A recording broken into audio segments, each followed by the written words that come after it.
ವಿಶಾಲ ಹೃದಯದ ಕನ್ನಡಿಗರಿಗೆ ನಿಮ್ಮ ಗೆಳೆಯ ಆರೆಂಜ್ ಕನ್ನಡಕ ವಿಹಾನ್ ಮಾಡುವ ನಮಸ್ಕಾರಗಳು. ಗೆಳೆಯರೆ, ಬಹಳ ಜನ ಬಹಳಷ್ಟು ವಿಡಿಯೋಗಳ ಕೆಳಗೆ ಒಂದು ಸಿಮಿಲರ್ ಕಾಮೆಂಟ್ ನ ಹಾಕ್ತಾ ಇದ್ದಾರೆ.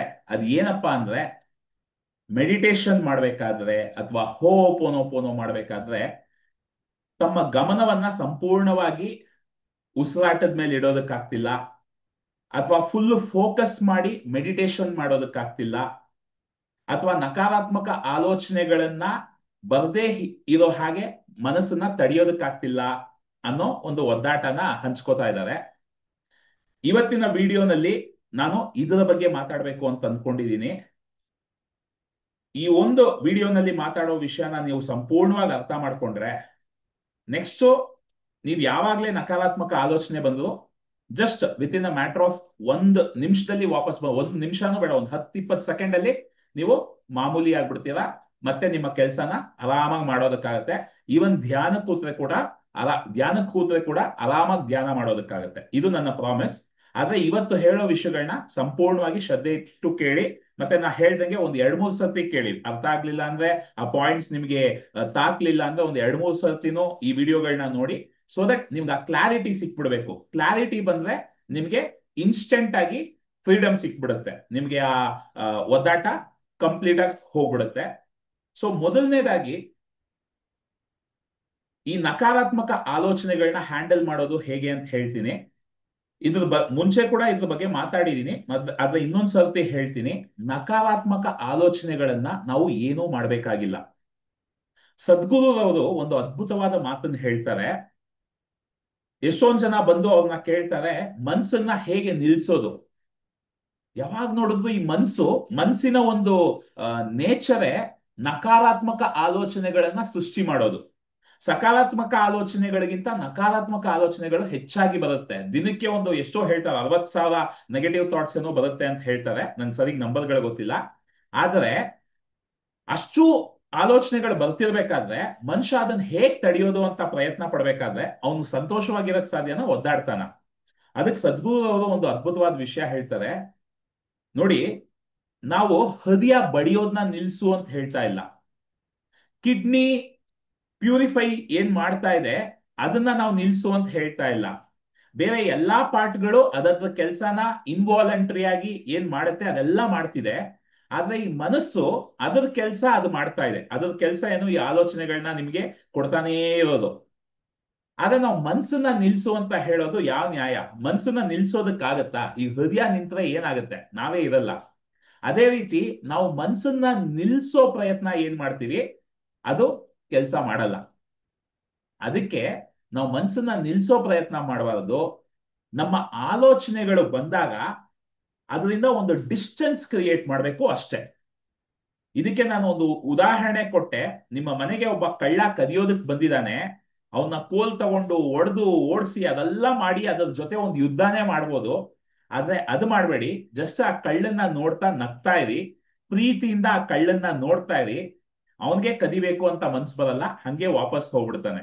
ಮೇ ಬಿ ಒಂದು ನಕ್ಬಿಟ್ಟು ಇನ್ನೆಲ್ಲಿ ನಾನು ಕದ್ಕೊಂಡ್ ಬಂದಿದ್ನ ನಿಮ್ ಮನೇಲಿ ಇಟ್ಬಿಟ್ಟು ವಾಪಸ್ ಹೋಗ್ಬೋದೇನೋ, ಬಟ್ ಅವನು ವಾಪಸ್ ಹೋಗ್ಬಿಡ್ತಾನೆ. ಇಲ್ಲಿ ನನಗೆ ಆಕ್ಚುಲಿ ರಾಧಾಕೃಷ್ಣ ಸೀರಿಯಲ್ಲು ನಾನು ನೋಡಿಲ್ಲ ಫುಲ್ ಆಗಿ ಕೂತ್ಕೊಂಡು. ಆದ್ರೆ ನಮ್ಮ ತಂದೆ ತಾಯಿಗೆ ತುಂಬಾ ಇಷ್ಟ. ಫುಲ್ಲು ಒಂದ್ 2-3 ಸತಿ ನೋಡಿದ್ದಾರೆ. ಹಾಗಾಗಿ ನಾನು ಅವಾಗವಾಗ ಕನ್ನಡದಲ್ಲಿ ಹಾಟ್ ಸ್ಟಾರ್ ಅಲ್ಲಿ ನೋಡ್ತಾ ಇದ್ದೆ. ತುಂಬಾ ಅದ್ಭುತವಾದ ಸೀರಿಯಲ್ ಗೆಳೆಯರೆ. ಕೃಷ್ಣನ್ ವಾಯ್ಸ್ ಅಂತೂ ನನಗೆ ತುಂಬಾ ಫೇವರೇಟ್. ಸೊ ಆ ಸೀರಿಯಲ್ ಅಲ್ಲಿ ಆಕರ್ಷಣೆಯ ನಿಯಮದ ಅಷ್ಟೂ ತತ್ವಗಳನ್ನ ನಾನು ಅಬ್ಸರ್ವ್ ಮಾಡಿದ್ದೀನಿ. ಅಫ್ಕೋರ್ಸ್ ನಾನು ಇದಕ್ ಮುಂಚೆನೂ ಹೇಳ್ದಂಗೆ ಭಗವದ್ಗೀತೆನಲ್ಲಿ ಈ ಎಲ್ಲಾ ವಿಷಯಗಳು ಕೃಷ್ಣ ಅವಾಗ್ಲೇ ಹೇಳಿದಾನೆ.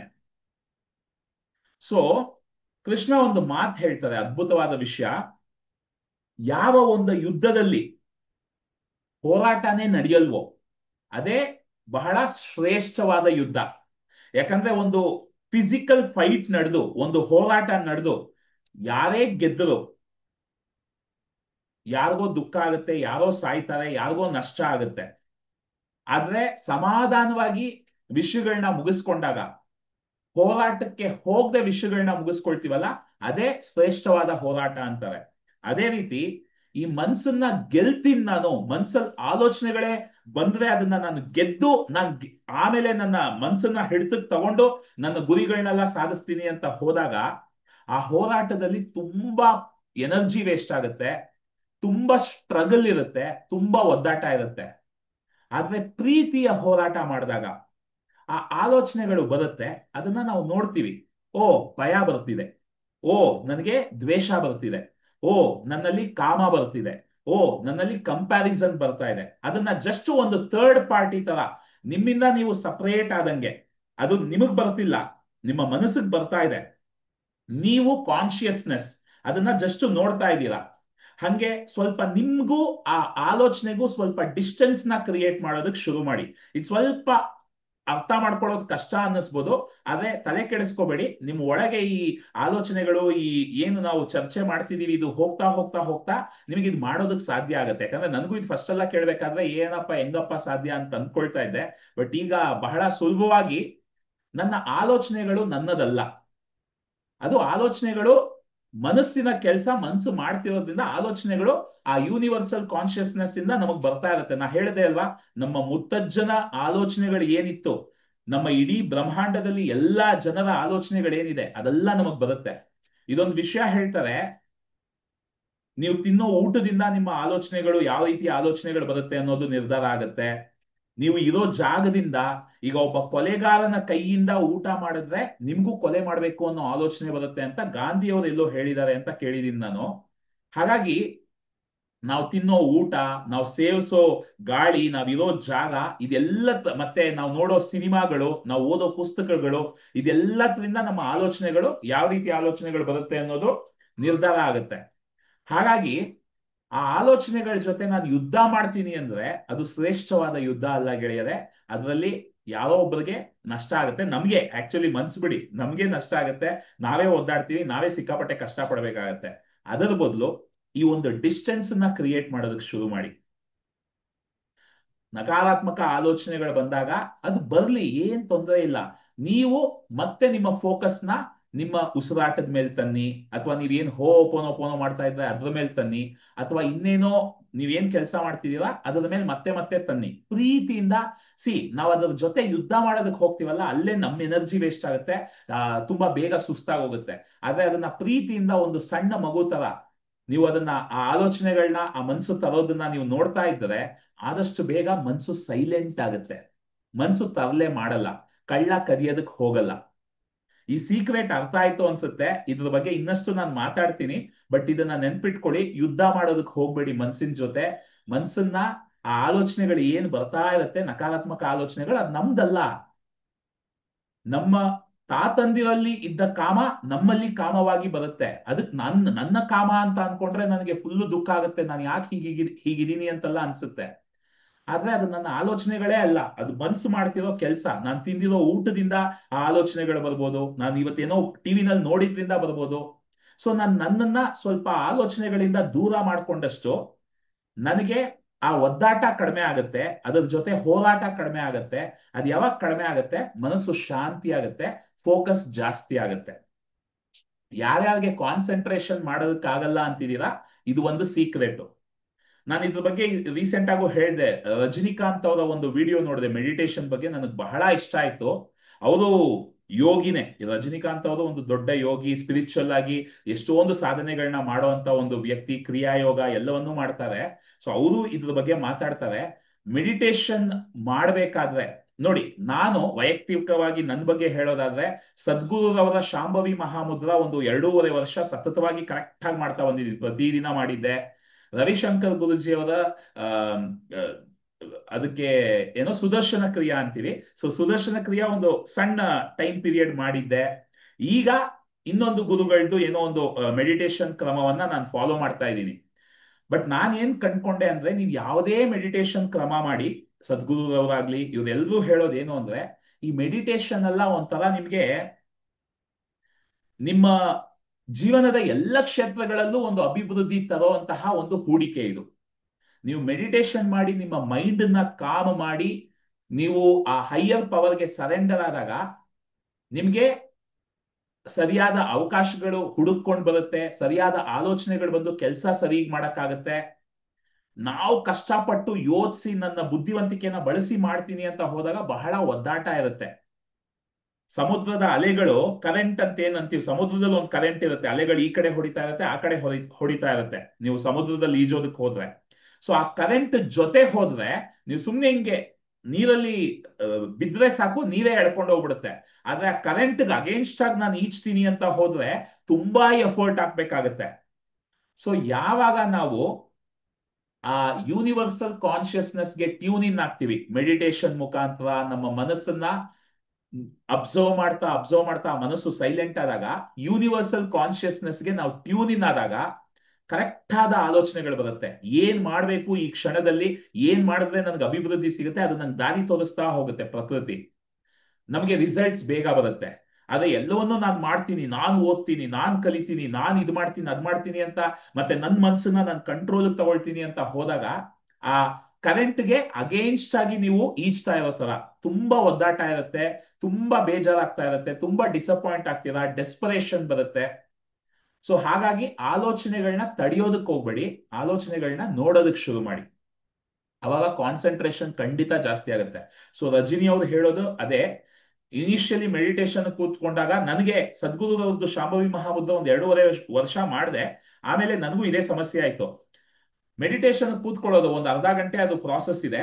ಮೆಡಿಟೇಷನ್ ಕೂತ್ಕೊಳ್ಳೋದು, ಅವಾಗ ಇವತ್ತೆಲ್ಲ ಏನ್ ಕೆಲಸ ಮಾಡ್ಬೇಕು ನಾನು, ಇವತ್ತೆಲ್ಲೆಲ್ಲಿ ಹೋಗ್ಬೇಕು, ಏನೆಲ್ಲ ಮಾಡೋದಿದೆ ಇವತ್ತು, ಇದೆಲ್ಲ ಅವಾಗ ಪ್ಲಾನಿಂಗ್ ಮಾಡೋದಕ್ಕೆ ಶುರು ಮಾಡ್ಬಿಟ್ಟೆ.